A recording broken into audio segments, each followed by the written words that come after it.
Greetings, fantasy NBA dynasty fans. Little check-in here on pay to win hoops. I made one video about this shortly after the auction had kind of concluded, and frankly, just this was the one I haven't checked in on in the longest, so I thought I would.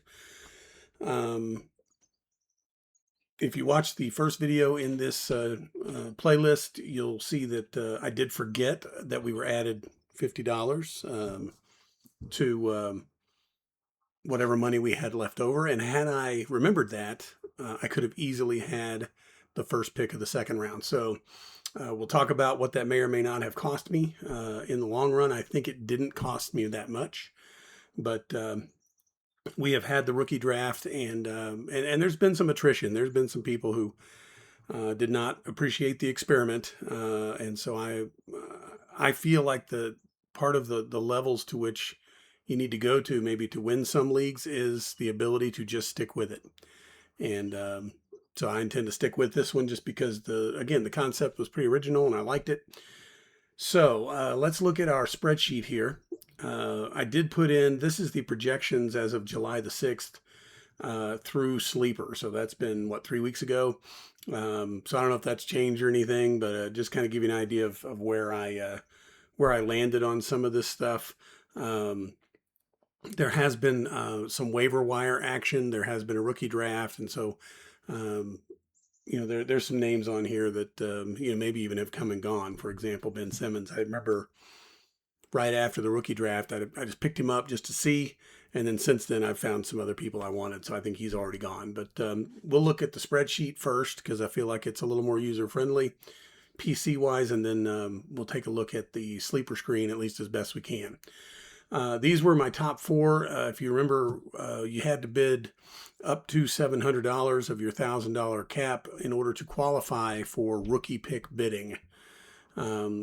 The way I did it was I just bid until I went over 700. I didn't worry about trying to hit it exactly. And when I had bought these four players, Halliburton, Markkanen, Garland, and Edey, I was over the 700. So then I stopped bidding completely. I waited through 2 nights. The bidding on this went from like 3 o'clock to 10 o'clock Mountain Time for like 4 straight nights. So it was very intense time-wise, that's for sure.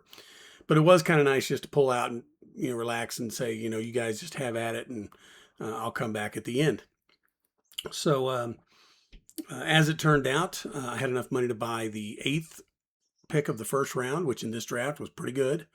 And then I also ended up with the 3rd pick of the second round. And had I done it correctly, I could have actually had the first pick. So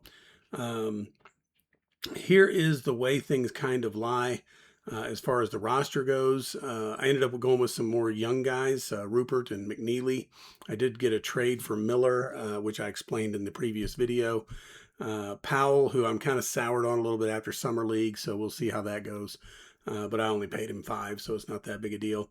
Pretty intrigued to see Kobe Sanders and how he does with the Clippers this year. Penda, I think, was a huge bargain at 3. And then but actually I traded him. And then I traded Small. And I have both of those players like in a lot of spots. So I felt like this was one area where I could afford it. And then I picked up Goodwin and Jones on the waiver wire. Here is what happened with the 1-8 pick. And again, I had to turn down a lot of trade offers for this pick. I ended up with Kingston Flemings, which ADP-wise pretty much fits. This draft to me is divided among the top 4 and then the next 4. And Flemings is kind of the bottom of that next 4. He is the 8th pick pretty much all the time. I think Yaxel might be gaining on him if he hasn't passed him already. But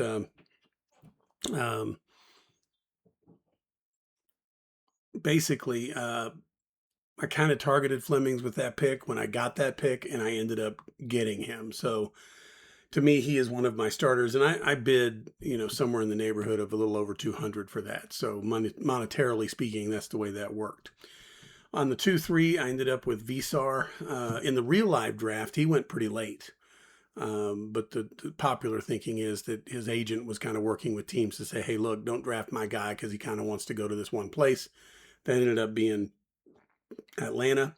And I kind of like the fit there as well. So I did get Visar. The player that I maybe missed out on with my bidding faux pas was likely. I had that pulled up there for a second, and now I've lost it. I think it was De La Reyes, um, which, by the way, I have drafted in some other leagues simply because I missed him in this one. So I do try to kind of cover my bets, so to speak. But yeah, Sergio De La Reyes went right before me when I picked Visar. The player that actually went at the 2-1, which I find pretty impressive, was Malik Thomas. That seemed like a reach at the time. I can tell you now that many weeks later, that guy's been jumping up some draft boards, Malik Thomas, and that was due to his summer league play and that sort of thing. So I'm okay with Visar. I would not have probably taken Thomas at that point. I probably would now at the 2-1, but back then I wouldn't have. De La Reyes I probably would have picked. So we'll see how that goes, but I ended up being pretty happy. If I could give you a nuts and bolts bit of advice here, though, not specific to this league, but maybe just any league, but maybe especially 32 team leagues, after the draft, you can't take a breath and say it's over. What you need to do is go look at your queue, the players that you had queued up that didn't get picked. Go look at the available free agents. You need to do a little digging, because I guarantee you're going to find some people. And if you've got some empty roster spots, or you've got some guys that you can afford to cut or whatever, you should. And hit that first waiver wire after the draft. And I would go so far as to say, be willing to spend up to 80 to 100% of your FAAB money if you have it on the players that are out there, because you're not gonna find people during the season to spend that 1,000 or 100 or whatever you have on. The beginning of the season to me is critical. So I did get Flemings and Visar, and then I thought I would show you guys here real quick. I ended up picking up Malik Brown, Markovic, Thibault, who got signed by the Lakers, Kaluma, who was a little summer league surprise, and then Hopkins. And I spent some FAAB on those guys to fill out my roster. So I am the San Antonio Spurs. We only picked an NBA team just because there's no real tie-in to that franchise. And so I'm feeling really good about this team. It seems really young. It seems really deep. Maybe not necessarily this year, but definitely in the future. And yeah, I've got like these really dynamic young players sort of backed up with more young players. And so in a dynasty league, I think that's the way you want to go.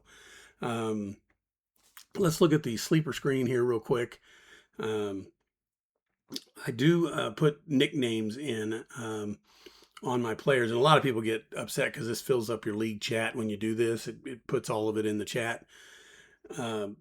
Number one, I guess they kind of should know if I'm not planning on trading that player, but most people would rather just not see it. I don't know why it upsets them.